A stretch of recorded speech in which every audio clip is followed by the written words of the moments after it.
Yeah, so let's talk about it. Let's talk about it. So the last conversation we was having, we were talking about how we want to start addressing like the weirder topics, but then we landed on manifestation. And manifestation is one of them words.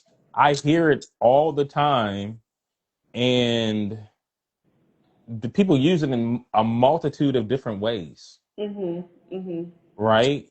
But the actual word itself, like I'm pretty sure the original meaning of it has gotten like pretty lost in it. I mean, I know like the word itself means like to bring something from the spiritual into the physical, right? It's Mm. like making your physical reality like happen through, your thoughts, your beliefs, your actions. And so maybe people, even though they're using it in a multitude of different ways, they're still using it the correct way, a correct way, and that there's a multitude of correct ways to use it. How do you say you use the word manifest or manifestation, and like how do you define the word? So the first thing that came to mind when you started talking about the definition of it is so I mentioned this to you in our previous conversation that I had a business coach recently who was also a hypnotist. And how Mm, he defines manifestation is making the unconscious conscious, and like basically making what's unaware aware.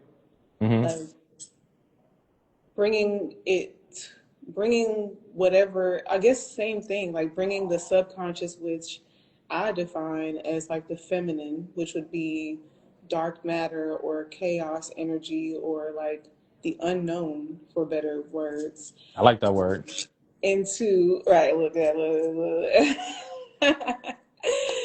Into obvious, into the obvious, into Mm. the known. So yes, kind of the same thing, meaning the same thing. So it's just like connotation versus denotation, which I kind of forgot the meanings of both of those words, but for all intents and purposes.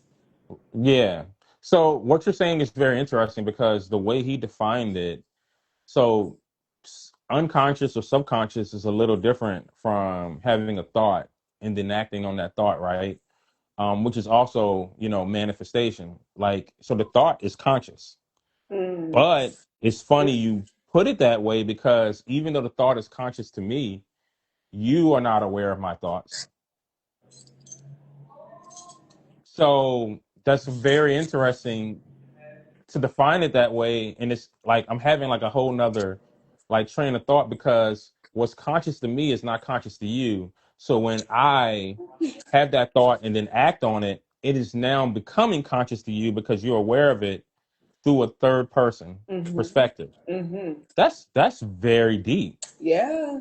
Like I will say, Huh. I have worked with many of business coaches over the years, and I wish we were doing this on the other app because he follows me on there. But like he has been one of the most um what's the word here?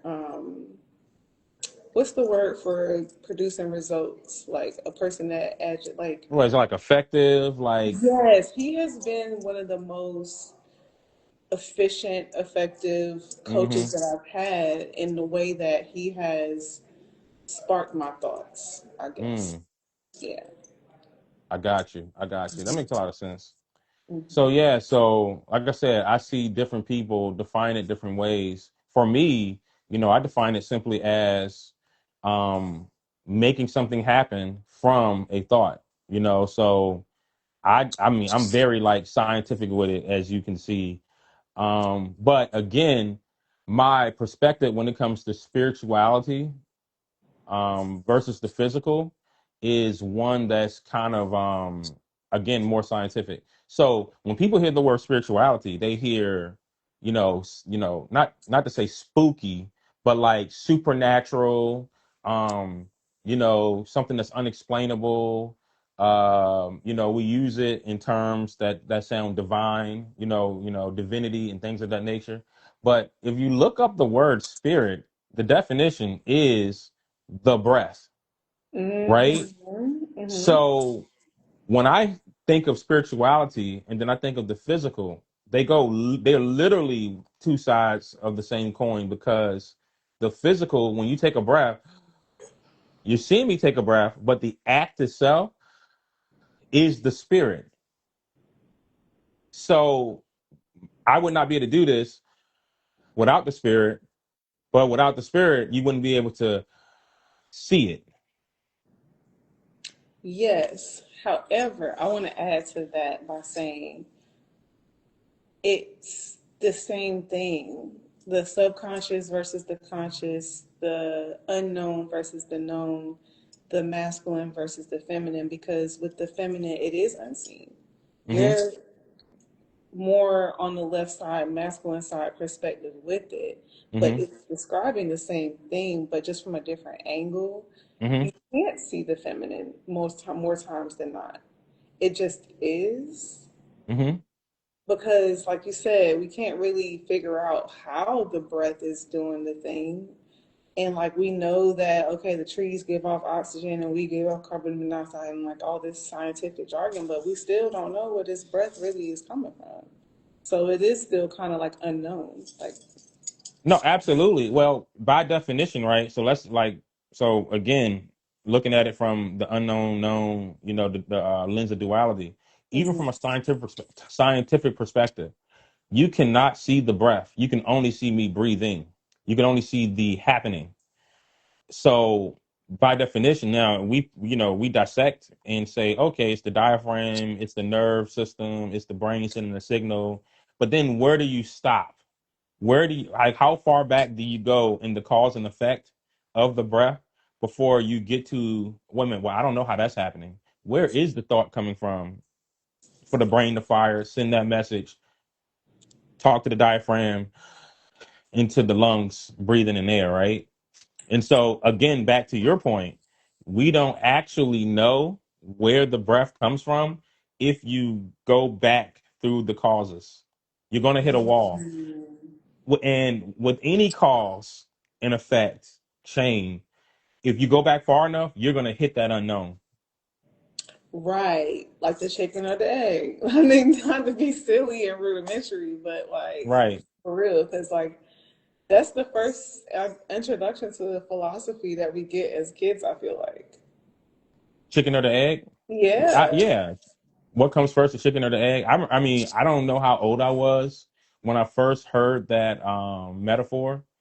But you're right. Like and do we know? I, yeah, I've been hearing chicken or the egg, and the chicken or the egg, if I'm not mistaken, comes from the argument of evolution, right?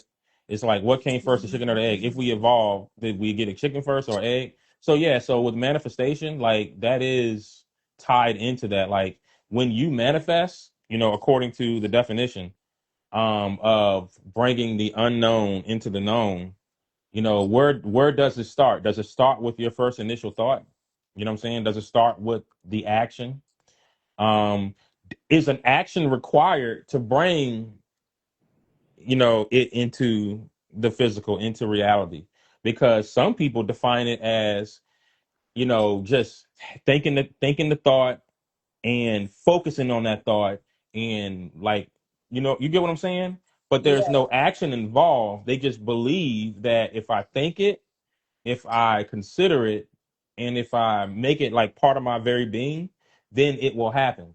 And anyone with common sense will tell you that if you take it to the extreme, no one, I mean, people are going to either make fun of you, joke, laugh. I say, oh, I want $1 million. I'm going to think about $1 million. I'm going to manifest $1 million. Their first thought is, that don't happen like that. But if I say, oh, I'm gonna, manifest, let's use something more abstract. Like I want to manifest a new friend. I'm gonna make a new friend. I'm gonna have a new friend. They'll all of a sudden change their stance and say, oh no, yeah, absolutely. All you gotta do is manifest and think it and be in that space, and then eventually the universe will hand you a new friend. And it's like, well, when it comes to something more tangible like money, all of a sudden it's Nah, it don't work like that. But then when it comes to making a friend, it's like, oh, it does work like that.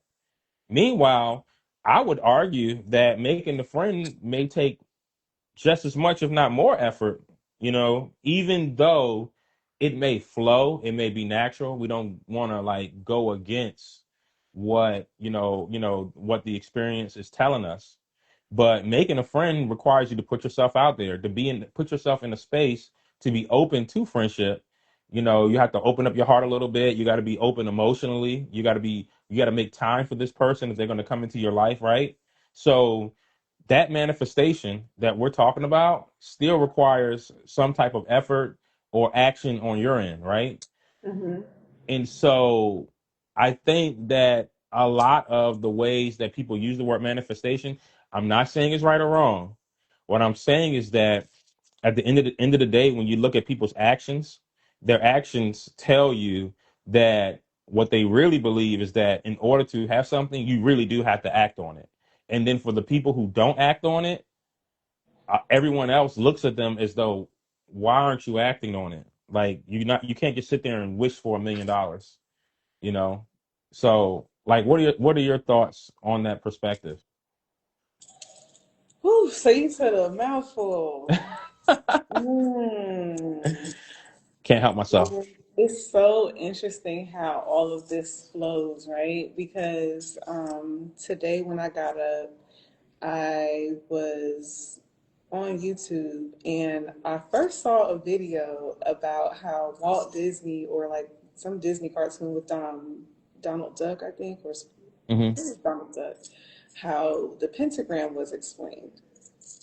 And it Mm. went into like sacred geometry and all this stuff and like somewhat of manifestation because they were using mathematics and um, through playing music Hmm. they like disappeared at certain point after playing certain notes and like just all this stuff. Hmm. And then before that, though, I had saw a video about 369. So I got attracted to that second video, but then I went back to the first video and it talks about this concept in a concrete way. And I've Mm. been seeing this 369 thing for a couple years now, but I finally am more able to understand it. And I want to go into that a little bit too. I'm about to say, what is 369? So, three is the energy of creation. It's kind of like referencing how a lot of spirituality and like even the Abrahamic faiths and stuff have the basis of the structure as Father, Son, Holy Spirit, or Mother, Father, Child, Hmm. or some structure that starts with three. And in order to bring about a creation, you do have to have three. Usually it's the subconscious or the feminine, and then the masculine, which is the active energy, Hmm. penetrating energy, if we want to go there. And then that third energy is born of that union, right? Hmm. So the three represents the energy of creation. And then six represents the energy of like, the the physical plane, the tangible like plane. Hmm. And in the way that you were describing things, it made me feel like it's just okay. This is so much. Okay, so basically, I had an experience with this, and like I basically saw 3:03 on the clock when I was trying to do something with someone. I was trying to tell my face is all cut off. I was trying to tell um, a vegan restaurant that I used to work at Hmm. about a big vegan influencer that came to town. And I Hmm. wanted to manifest a trip to the restaurant, but there were certain things, I would say limiting beliefs or blockages Hmm. that were precursor to that manifestation happening. And those things never came together and neither did the manifestation. But it was interesting because it was 3:03 on the clock when I saw that. And so it was like the three happened. Me and her were in agreement. And that energy of wanting to go there to that restaurant was present. But they didn't answer the call. Neither people that I reached out to answered. Mm-hmm. And like I had limited funds at the time. And like she was super hungry. Like there was just a bunch of constraints around the situation that didn't make it a physical, tangible experience. And then nine would have been when everything on the physical meshes back to the spiritual. So the nine would have been if they would have answered and we would have went out there and they would have connected and there would have been a big, receptiveness in that space and like her pitch, like the whole thing would have came together and it would have been a real big explosion of divine energy and we would have saw the divine moving through that whole experience from beginning to end.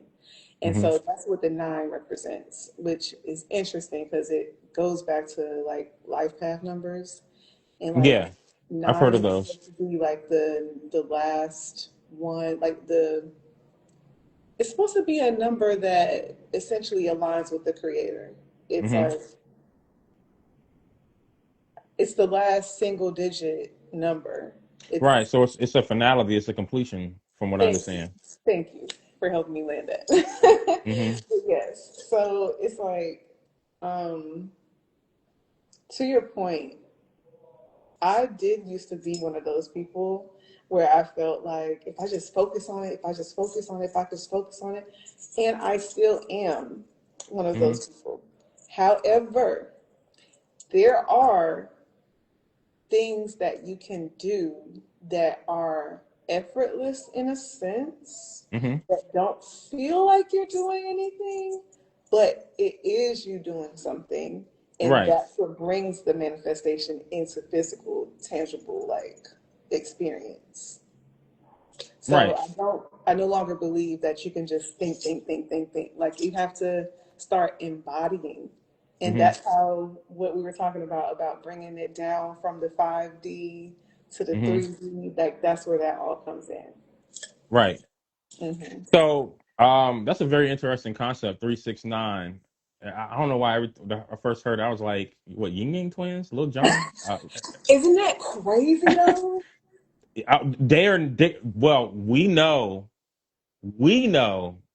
So anyone who's familiar with the music industry understands that these people are very, very aware and conscious, even if they're unconscious at the time, but conscious of, they're being used as a vessel to, say certain things. And we know that music it evokes emotion, it in itself is a spell, right? And they Um, kept saying get Right, get low. low. Yeah.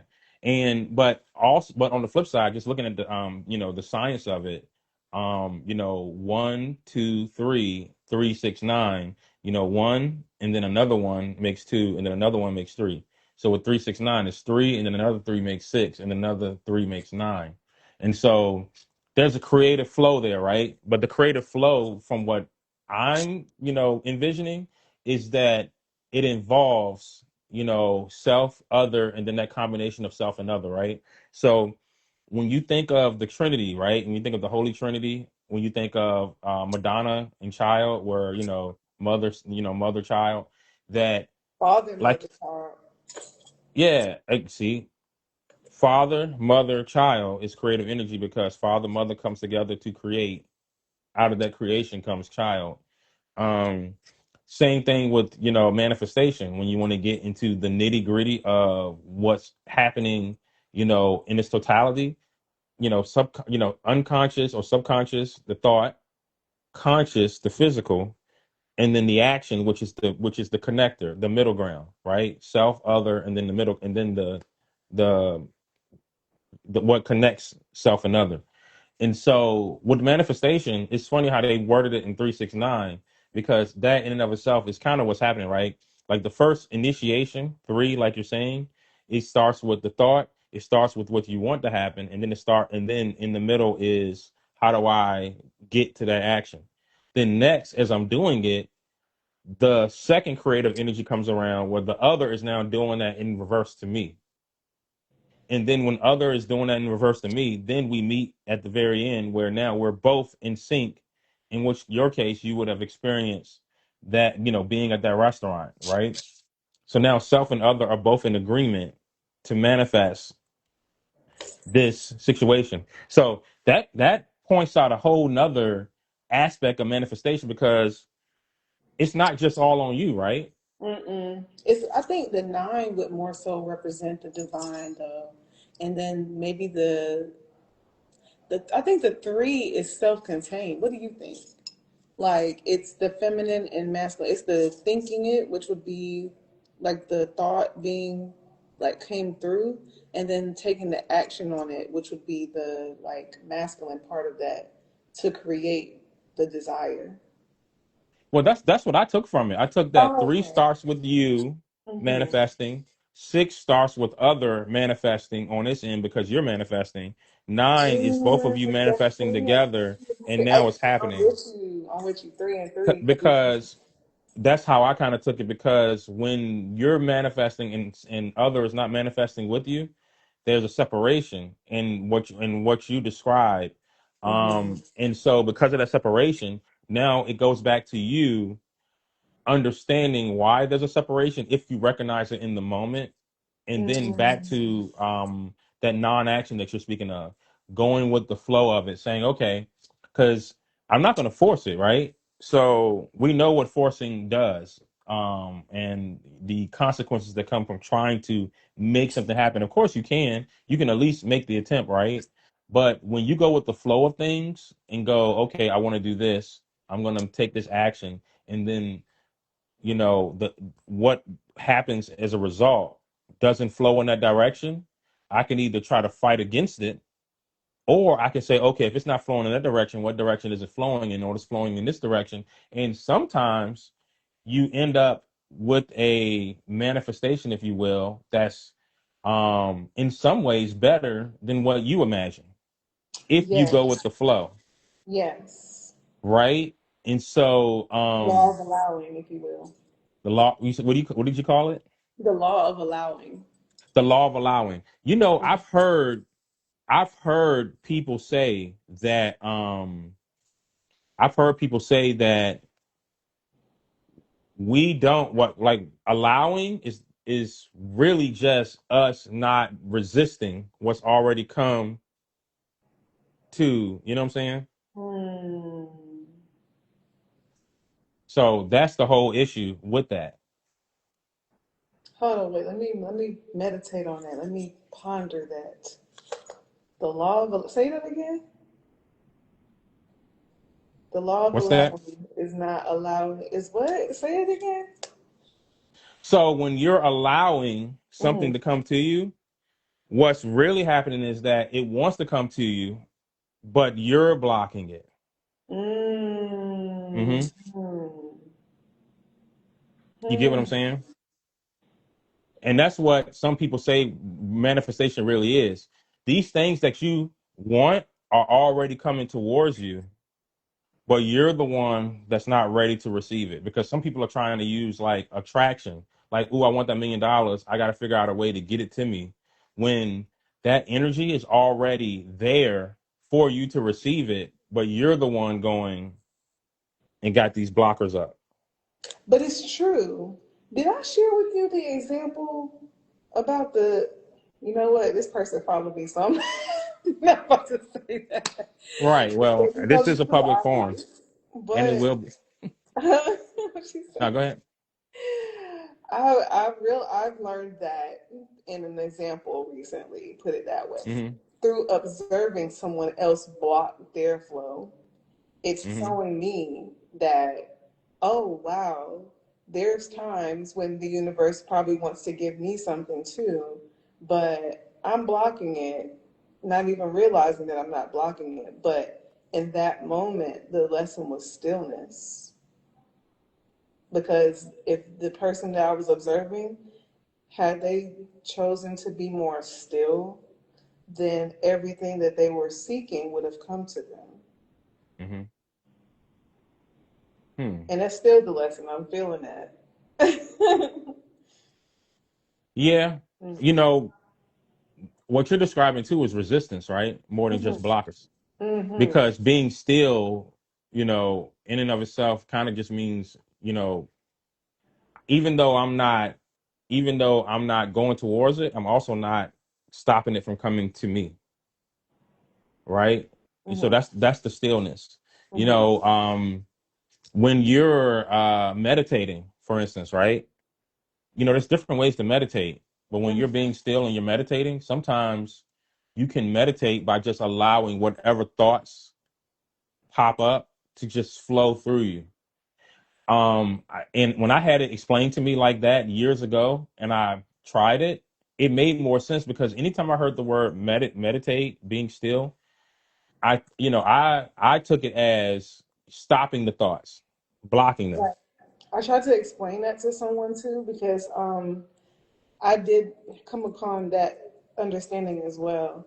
But Hmm. like also, right, there's two different techniques that can help with the thinking that way. Hmm. Sometimes you do kind of need to stop the negative thoughts, and the way that can be done, it's like crazy how everything has already been figured out and we be Hmm. trying to like reinvent stuff. But mantras and chanting and things like that exist to act as a conductor, Hmm. so that if you don't want to ride a certain train, you don't have to. And sometimes the reason people want to stop the thoughts is because the thoughts are creating pain. And so that's not a bad thing, but it's like the way that you stop the thoughts is through breathing and through embodiment. And sometimes mantras are the way to become embodied, to like come from here to here. Does that Mm. make sense? Yeah, absolutely. Again, from a scientific perspective, that would be focusing, right? So when you focus on the breath, when I start to focus on the breath, now I've entered from auto into manual, right?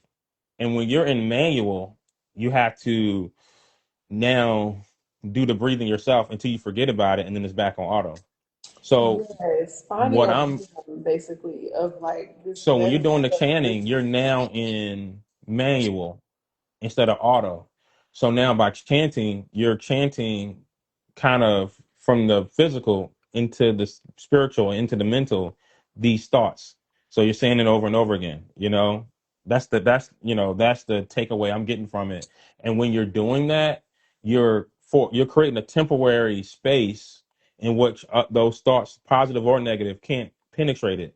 I know there's certain frequencies in music you can listen to, certain arms and frequencies where it'll literally block out all thoughts. I remember one time I was riding with my guy Streets. Y'all might know him as Sir Bay. And he said he came and picked me up and we was on our way to a photo shoot, right? For a project that we were working on. And it was so frustrating. When I got in the car, he was like, "Look, I'm going through something right now. I gotta have this music on." I'm like, "All right, cool." It was a 30-minute ride from Petersburg to Virginia, and it was going and the whole time I'm in the back suffering. When I tell you, I'm in the back like, yo, I can't have a thought. Like I'm unable to have a thought, and it was so like insufferable. Like, and I was literally in the back like wiggling around, like, yo, I can't. Like I'm trying to have a thought, and I couldn't have one. And Hmm. that was the first time I experienced like, wow, like sound can block out your thoughts. Mhm. Mhm. Mhm. And it's like, well, like the the relationship, the correlation between a sound and a thought. I mean, we know that sound is coming in your mind, your ears are processing it and sending it to your brain. But isn't that interesting that in that process it can block out thoughts?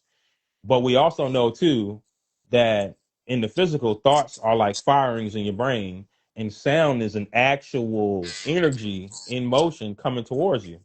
Mm. So who's to say that even with the firing of the thought, that the sound coming through of that particular frequency is going flap, flap, flap, flap before it even hits your ears? You get what I'm saying? Because that's what it felt like. It felt like the sound was literally blocking my thoughts. It wasn't it going into my ear and me and it filling up my space in my brain. It felt like it was like as a thought tried to pop up, it was like it like swatted it down. because sound is vibration. Because sound is vibration. Exactly. And So, that's what I meant about like the embodying part. hmm Because I think also for people who are really highly intelligent, especially high functioning neurodivergent people, hmm because the person I'm thinking about is what I would consider as high functioning neurodivergent, somebody I grew up with. hmm Um, and I mean, I myself am high functioning neurodivergent. hmm But the challenge we have is being in our bodies. elaborate And on that. yeah, and it's like that's when somatic healing and tapping and like chanting and like all of that stuff started to click for me because I'm like, oh, there's a way to make it stop.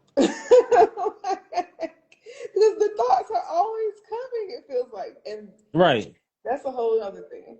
I was doing my research on that last night. So funny enough, so when it comes to thoughts, right? Hmm. We, again, as human beings, we project like onto each other because, we see ourselves in each other. And so we assume a lot of the times that things are true about other people that are true about ourselves. It's just something that we naturally do. One of those things is in the internal monologue. So I was doing some research last night that the internal monologue that we have, it's not all the same for people, and it's a spectrum. So you Hmm. have a group of people out there who do not have an internal monologue. I still can't like conceptualize that because mine is so freaking continuous. Like I just am like, what must that be like? I can tell you what it's like because we do it at different times. So imagine watching your favorite movie and you're not having any thoughts. Well, see, I think that's my challenge too. I don't watch a lot of movies, hmm and that Well, is probably why I don't enter that state often. yeah, that because or I tell you another one that I've done religiously, which is play video games. And I'm telling you, certain video games increase the internal monologue. Some video games turn it off. Tetris, puzzle Yeah, game. when I'm wrestling, like when I used to wrestle in high school, Hmm. that internal monologue cuts off because now I'm in a flow state with my body and trying to pin this person to the mat. So I'm not thinking like, "Ooh, maybe I should go under there. Maybe I should duck him. I'm literally just flowing, and my body, because you got to think eyes, nose, ears, all that is your body. My body is Yeah, watching his body's watching my body, and as he goes this, my body's doing that. As he goes there, my body's doing this, and it's all that's why. muscle memory. Yeah, I do now feel that exercise is spiritual. Oh, absolutely. Movement is spiritual. And it's the missing piece for a lot of people who are really highly up here. They have so much of this, but what are you doing with it? What are you doing? What are Well, you exercise is creating? absolutely spiritual because it involves the breath. You got to think like Yes. breath is movement. There is no breath if I don't actually. So when it comes to exercise, that movement. So if you're just sitting here, sedentary, there's no physical movement. That means there's no spirit behind it. And when people use the word spirit, like, "Hey man, you got no spirit," that's what they mean by that. Like that's an actual thing. Even though we use words in different ways, we forget. Like, wait a minute, it does literally mean that too, right? Yo, you So know, you're I right. Like realized, exercise is spiritual, and non-exercise means there's a lack of spirit there. And when people go to exercise and they feel that initial resistance that you got to push through in order to get to your results, there that right there is determining how strong your spirit really is. How determined. You know what I'm saying? Working your spirit is a muscle because your spirit has to get used to feeling that pain, right? So the spirit is something that you can develop as well in getting used to how it interacts with the physical. That's a whole nother conversation though, but it but that's ties what I meant in though. I meant that exercising is a union of the subconscious and the conscious. It's a union, absolutely. it's a creation energy of hmm it's a union of masculine and feminine energy. Absolutely. That's exercise. movement is exactly that, because the spirit is what's driving the movement, and the physical is what's conducting the movement, conducting the spirit. You know, Mm. and Oh wait, when say you it again. the spirit is what drives the physical, and the physical is what moves on behalf of the spirit. So when Mm-hmm. people say you got no spirit, that's what they mean. It's literal. If you don't have the strength to push through, you don't have the spirit, Mm. because the spirit is what pushes through, not the physical. The physical is just the act itself. Without the spirit driving it. I got some other things that I gotta say to you because it's gonna spawn up a whole nother conversation. But just remember that I said that. And Mhm. it's crazy that this whole time that we've been up here, we only got one person watching. That's BS. It's BS. Oh, I'm not It doing never this for was. I'm not doing this for people to watch.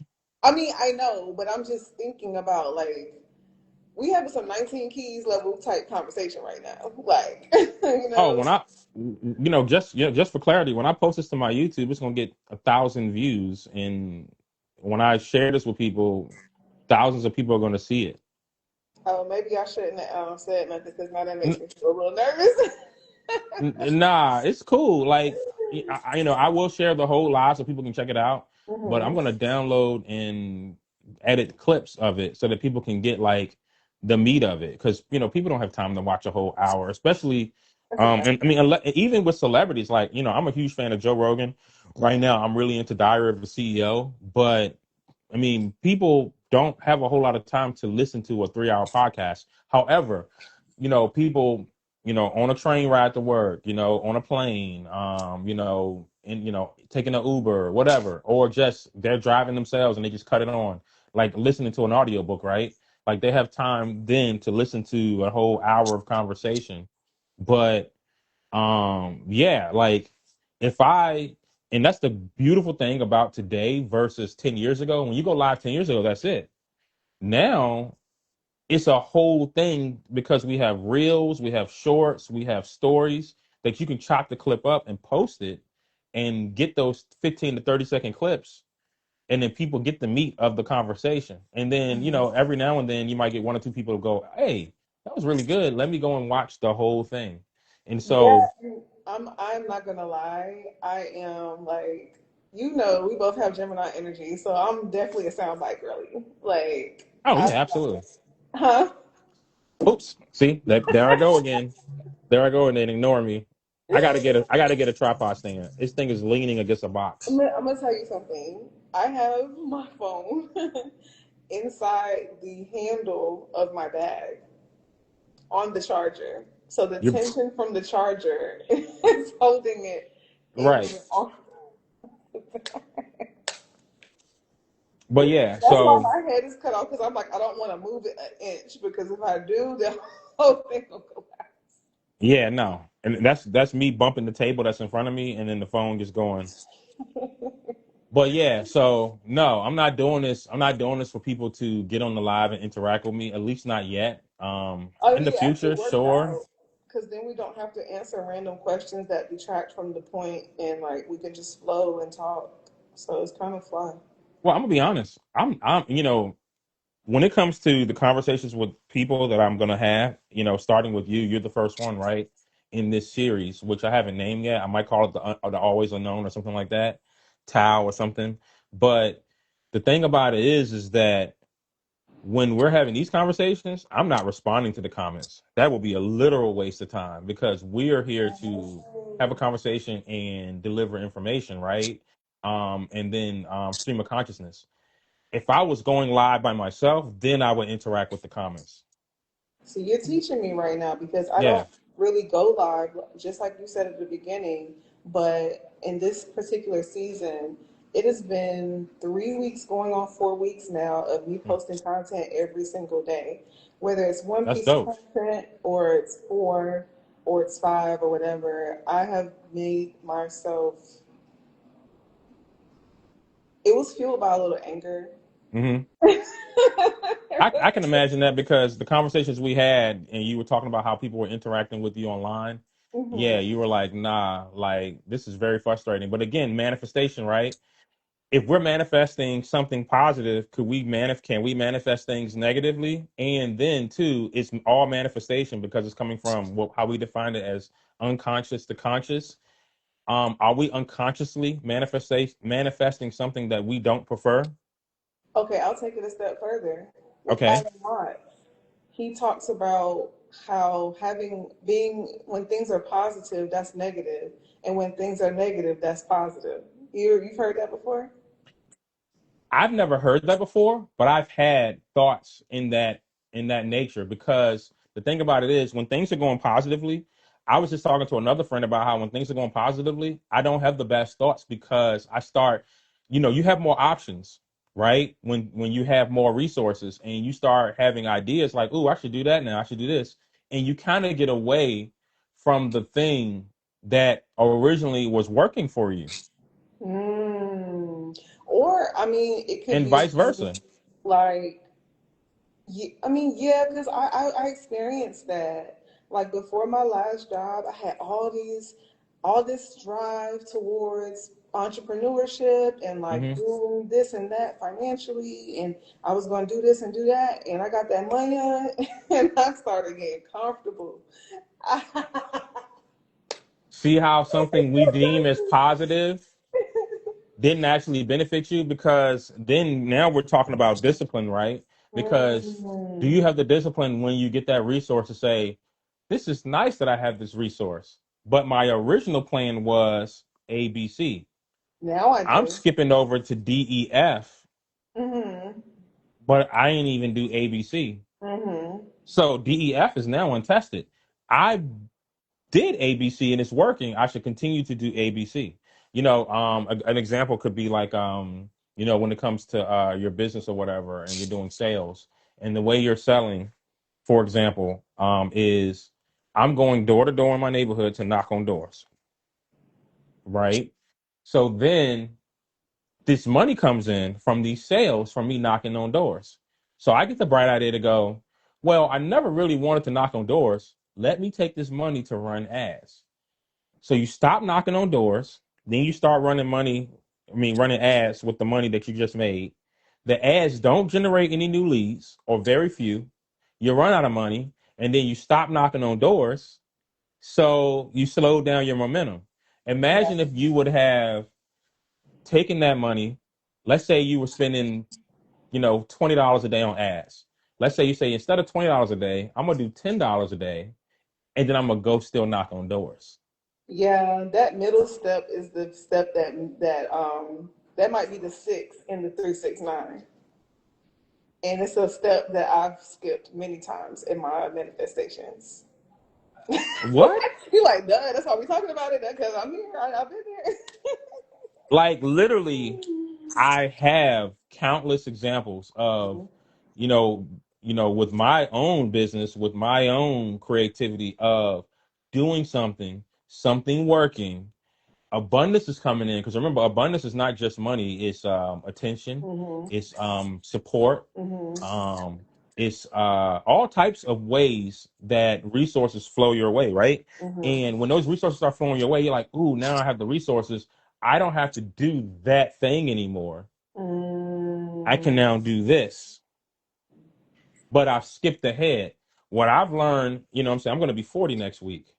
And what I've learned, I Hey. know the big 4-0, and it's Happy early incredible to be here birthday. and realizing how young, 40 is. Of course, I do my best to take care of myself. But the 40 thing is about it young, is yo. that we look at it as a pain point, something to get over, an obstacle, as opposed to, wow, this is working and I get to do this. I get to, in the previous example, knock on these doors. I get to DM people and share my music. I get to go to these local shows and hop on that mic, and it's only 20 people in front of me, but four people bought a t-shirt, right? And imagine doing that while running those ads, while, because what we're trying to do, right, is free up our time as well as like avoid doing things that we, don't want to do. But not wanting to do something and not what you prefer is two different things. Not preferring something is the outcome. So it's like I don't want to knock on these doors. That's not that I don't prefer it. It's just that I am not interested in doing it. I prefer to make sales. So I'm doing something that I don't want to do to get a preferred outcome. Mm. You see the difference? And so what we have to learn to do is separate, and this is again off the top of the dome, separate what we don't want to do from what we don't prefer. And I've been learning that a lot recently because, sometimes I'll be like, man, I really need to do this. This will really help me. But then I'm like, I now see the result that I don't prefer. And I'm like, even with the resistance, not even resistance, even with people not understanding or appreciating why I'm doing what I'm doing, I see the non-preferred result, So, but Could you again, putting the I'm cart sorry, before the I'm stuck hearse. on the prefer versus. I'm still a little bit stuck on the analogy. Could you elaborate? Right. So when I hear the word prefer is tied to an outcome. Mm. So I do not prefer to talk to this person. Why don't you prefer to talk to this person? Because if I talk to them, I'm going to get caught up in this conversation. They don't talk about things that I'm interested in, and it bores me. So I don't want to. No, let's flip it and let's flip it to something I don't want to do. I want to be in shape, but I don't want to exercise. The outcome is preferred, but the action is something I'm not interested in doing.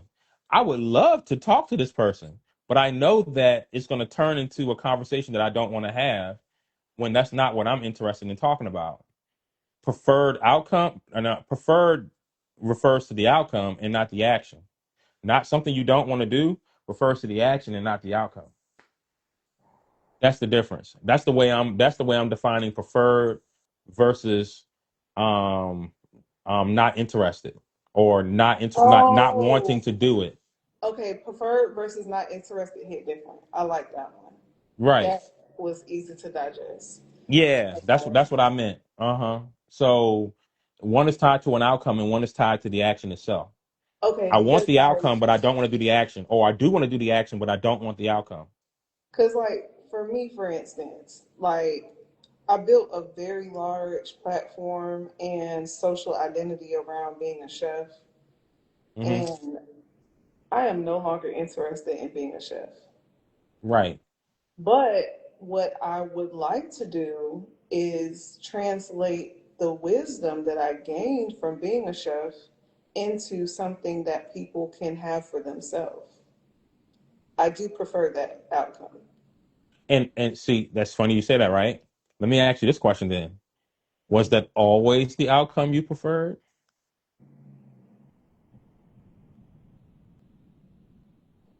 There was a time where I genuinely loved just cooking for people and always like wanting to perform that.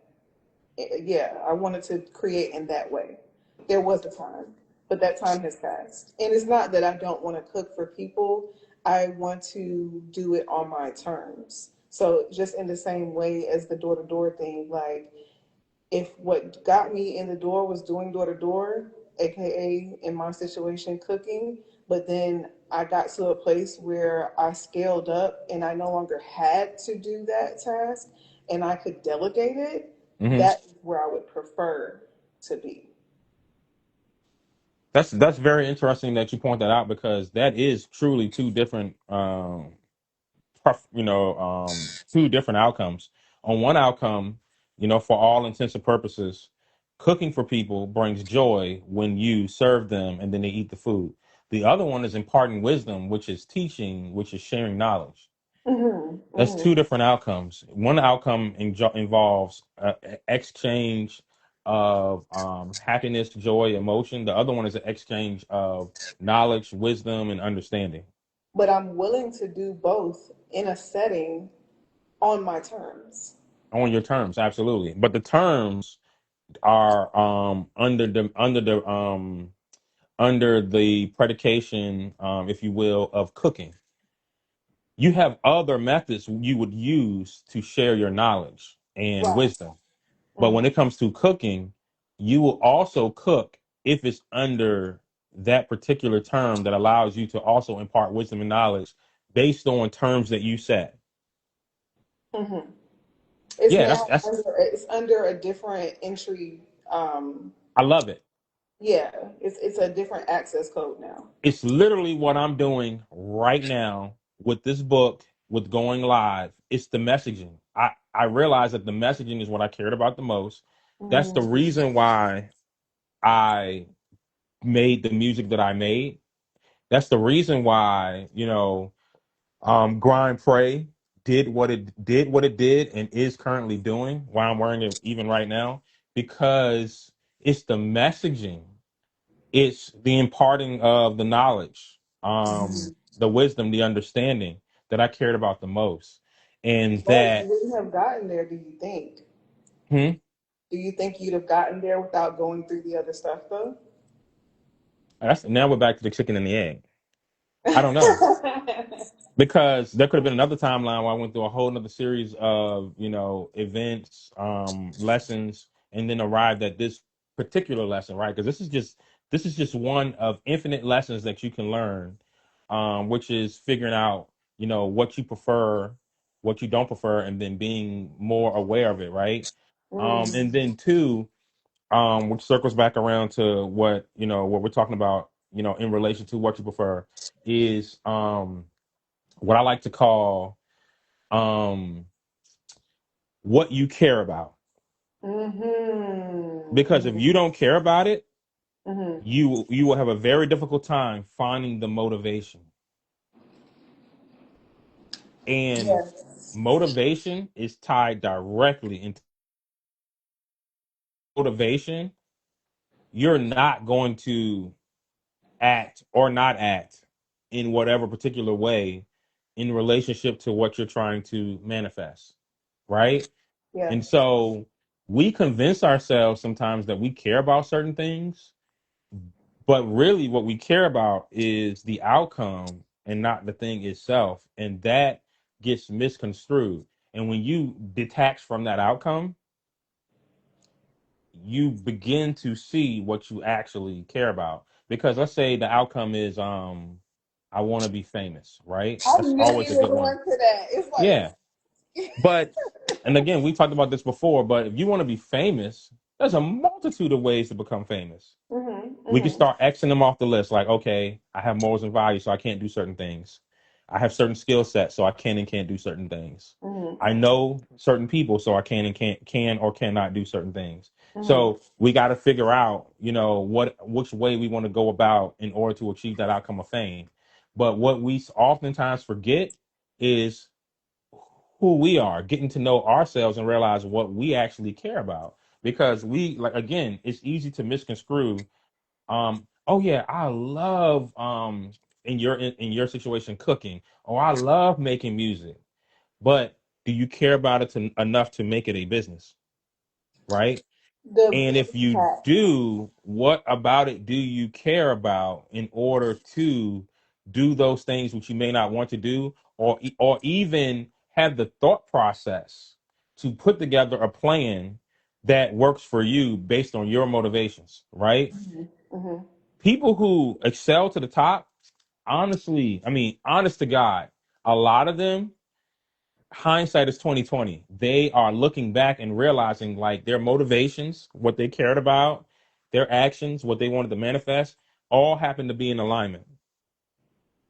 And oftentimes, especially when they experience success at an earlier age, unconsciously, as we get older and we become more mature and we become more aware, a lot of us, we begin to be intentional about these things. Mm-hmm. Mm-hmm. But you don't have to be intentional for it to work. But as you become more aware, especially during the lessons that you're learning because it's not working, being intentional really comes into play. Because if it's not working, I mean, it's going to get your attention. Mm-hmm. And when it gets your attention, you're going to become more aware. And when you become more aware, you're going to realize like I don't actually care about that, or I do care about this, or oh, I see why this is not working, right?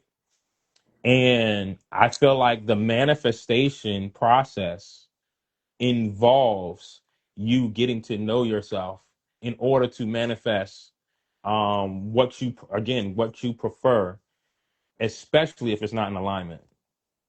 So it's very interesting, like talking about all the factors that go into manifestation. It's like pulling the onion apart, right? Yeah, Layer after layer after layer. yeah, I would say. And Yeah. if there's a maturing process that takes place that shapes the way that we even think about manifestation as well. Because, like I Hmm. said, I used to be there. I used to be on this, like, if I just, my mind is powerful. If I just will it. And like I said, I'm still there because I do feel like my subconscious and my mind is very powerful. But there is an identity shift that happens when you do believe something strong enough that Hmm. should then, as a domino effect, inform your actions and shape your actions to bring about that manifestation. Hmm. It's not an isolated thing. No. Well, we know nothing is isolated, right? Hmm. But but yeah, no, absolutely. I agree with that. We know through history of man and its relationship with divine, as I like to define it, involves faith and belief, right? It involves not knowing and acting. It involves um, directing your attention towards something that you believe Hmm. um, will work in your favor. And so those two things absolutely define us um, as individuals, Hmm. your beliefs and what you put your faith into. Indeed, for sure. Absolutely. And that's a So whole yeah, other so session right there. right. So yeah, we about to wrap this up. I Hmm. wanted to make sure that we got the whole hour in because Nice. we got started late. So I was just looking at the time. It's about 12:18. So yeah, so I'm gonna save this live. Again, I'm gonna leave it up on Instagram for now. Hmm. I don't know if I want to keep it up. That's something that me and you could talk about, Hmm. but definitely I want to take the time to chop up some of these clips and share them with people. And so use some stuff that you said, use some stuff that I said. So this is a great conversation. Yes, I It appreciate you inviting me to this space for us to be able to get this on video. It's pretty interesting. absolutely.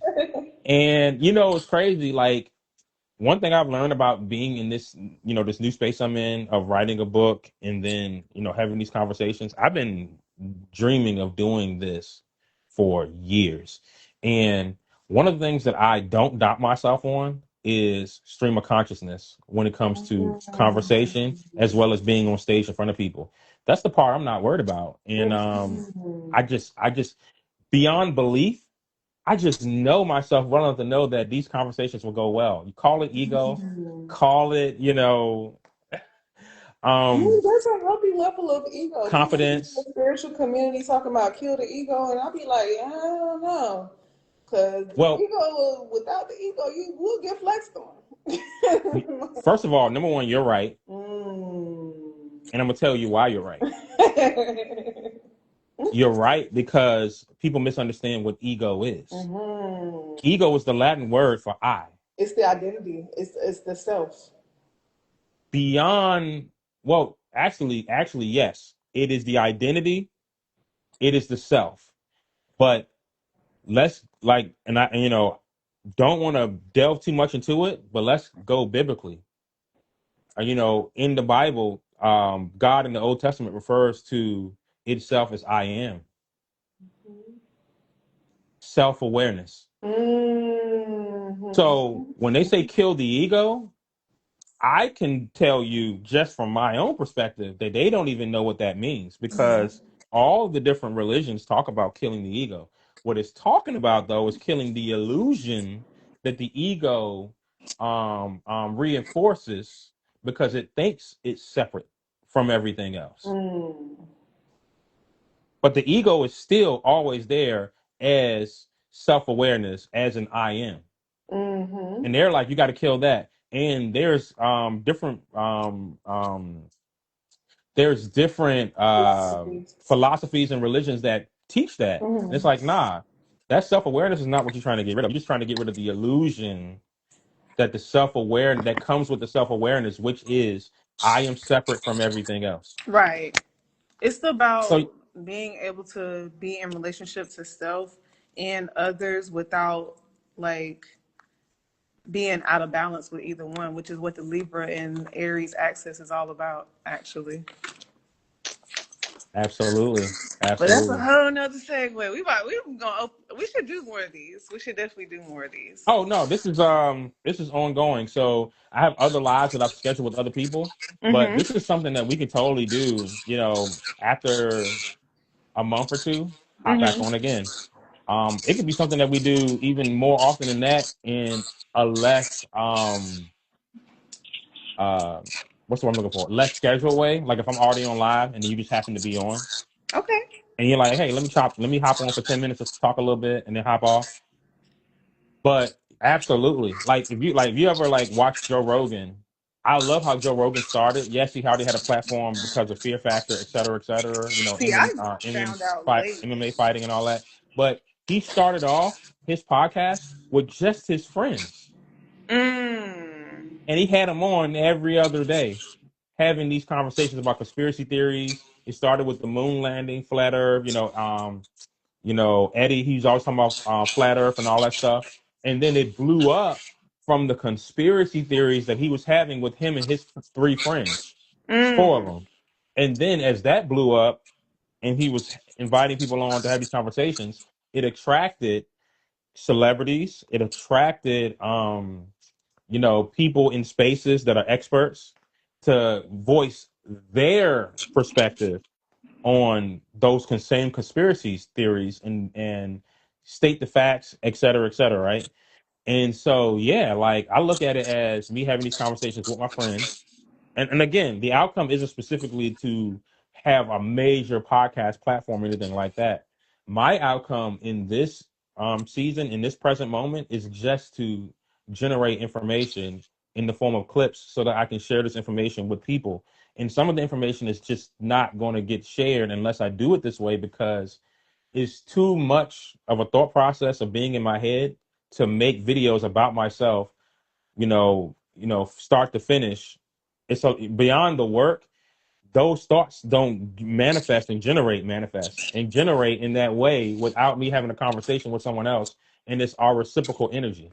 You're talking about the six. Yeah, that's what I'm talking about. Six, and The then the three and nine the is the three. clips I'm gonna get from. Yeah, yeah.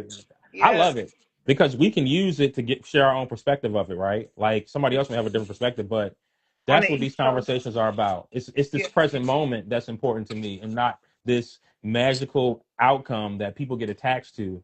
And they think if this doesn't happen, like you said, if there isn't 50 people on this live, then man, we didn't do a good job. Well, if I take a clip and post it and get 800 views from 200 people, that's 200 people that saw our live, even if they only saw 30 seconds.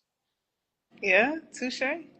See? So, Yeah. but on that note, I appreciate you. Of course, I'll chop it up with you offline. Indeed. Um, and then I'm gonna start chopping up some of these clips and throwing them out there, once a day. So, Well, yeah, I gotta run because I gotta hit this bookstore before they close. And mhm, yeah, sounds very nerdy to say that out loud, but it's gotta dope. fast. Yeah. All right, peace. I appreciate you inviting me. All right. Peace.